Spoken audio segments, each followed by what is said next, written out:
8 дена притвор за таткото на фудбалерот од Шкупје, кој вчера тепаше двајца фудбалери на Брегалница на теренот со вештачка трева Белобрдово Штип. Сторено е кривично дело насилство по член 386 од Кривичниот закон, а мерката притвор ќе се споредува во затвор Куманово. Осумничениот извршил грубо насилство на 24 август на стадионот Белобрдово Штип за време на фудбалски натпрев меѓу младинските екипи на фудбалските клубови Брегалница и Шкупје. Со действијата тој е загрозил сигурноста на две деца родени 2010 година, играчи за тимот на Брегалница, нанесувајќи им телесни повреди. Освен тоа, кај оштетените, останатата присутна публика и во јавноста предизвикал чувство на сигурност, загрозување и страф.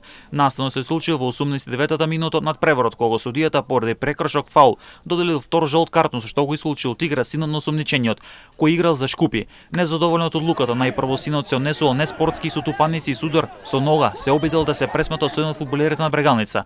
Тогаш на теренот влегол таткото и со тупаници и клоци започнал да ги удара двете деца, нанесувајќи им телесни повреди, повеќе набиеници и скршеница на нос без дислокација. На игралишто влегли други лица од публиката кои спрече натамошна ескалација на настанот.